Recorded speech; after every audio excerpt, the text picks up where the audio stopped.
नमस्कार मित्रों, आज महासागरीय धाराओं के प्रभाव और महत्व पर चर्चा की जाएगी। यह वीडियो प्रारंभिक परीक्षा और मुख्य परीक्षा दोनों के लिहाज से महत्वपूर्ण है। आइए महासागरीय धाराओं के प्रभाव महत्व को जान लेते हैं। महासागरीय धाराओं का निरंतर प्रवाह पृथ्वी के क्षैतिज ऊष्मा संतुलन को स्थापित करने की दिशा में प्रकृति का प्रयास है। गर्म धाराएं जहां तट के तापमान को बढ़ा देती हैं, वहीं ठंडी धाराएं अपने प्रवाह मार्ग क्षेत्र के तापमान में गिरावट लाती हैं, जिससे वहां का मौसम शुष्क और सर्द हो जाता है। गर्म धाराएं अपने साथ लाने वाली आर्द्र पवनों से वर्षा कराती हैं।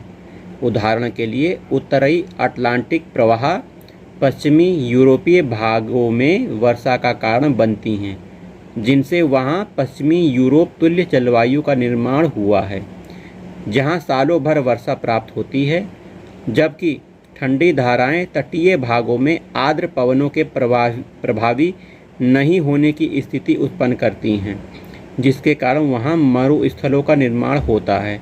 उदाहरण के लिए बेंगुला धारा के कारण कालाहारी, फॉकलैंड धारा के कारण पैटागोनिया मरुस्थल का निर्माण हुआ है। ठंडी धाराएं अपने साथ प्लावी हिमशैल आइसबर्ग लाती हैं, जो ताजे पानी का विशाल भंडार हैं, परंतु ये हिमशैल जलयानों के लिए खतरा उत्पन्न करते हैं। उदाहरण के लिए लैब्राडोर धारा द्वारा लाई गई प्लावी हिमशैल से टकराकर टाइटैनिक जहाज ध्वस्त होकर डूब गया था। वहीं महासागरीय धाराएं अपने साथ प्लवकों प्लैंकटन को भी लाती हैं, जो मछलियों का मुख्य आहार हैं। जहां ठंडी व गर्म समुद्री धाराएं मिलती हैं, वहां प्लवकों प्लैंकटन के उत्पन्न होने की अनुकूल दशाएं निर्मित होती हैं। उदाहरण के लिए न्यूफाउंडलैंड के समीप ठंडी लैब्राडोर धारा एवं गर्म गल्फ स्ट्रीम के मिलने से इस क्षेत्र में ग्रांड बैंक और जॉर्जेस बैंक जैसे मत्स्य बैंकों का विकास हुआ है। पेरू के तट पर एंकोविज मछलियों का वितरण भी पेरू तथा हम्बोल्ट धारा से संबंध रखता है, क्योंकि ये उनके लिए प्लैंकटन लाती हैं।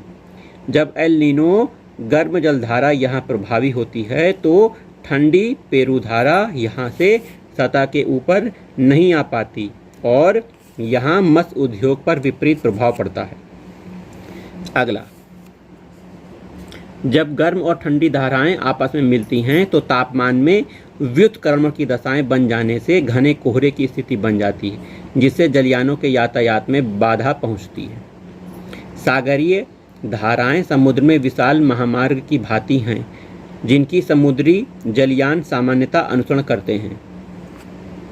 वहीं गर्म जलधाराओं के कारण ही ध्रुवीय क्षेत्रों के बंदरगाह पर हिम नहीं जम नहीं पाता। वे सालों भर खुले रहते हैं। उदाहरण के लिए उत्तरी अटलांटिक प्रवाह एवं उनकी शाखाओं के प्रभाव से पश्चिमी यूरोप के अधिकतर बंदरगाह वर्ष भर खुले रहते हैं। नॉर्वे इस धारा से सर्वाधिक लाभ की स्थिति में रहता है। रूस का मुर्मुस्क बंदरगाह ध्रुवीय प्रदेशों में होने के बावजूद इन धारा के प्रभाव के कारण सालों भर खुला रहता है। भारत में मानसून को निर्धारित करने में समुद्री धाराओं का महत्वपूर्ण भूमिका है। वहीं सागरीय धाराओं से ऊर्जा उत्पन्न करने की महान संभावना है। वहीं सार्गेसो 20 अंश से 40 अंश उत्तरी तथा 35 से 75 वेस्ट में अवस्थित धाराओं से घिरा है, अर्थात इसका अपना कोई तट नहीं है। यहाँ अटलांटिक की सर्वाधिक लवणता तथा तापमान मिलती है।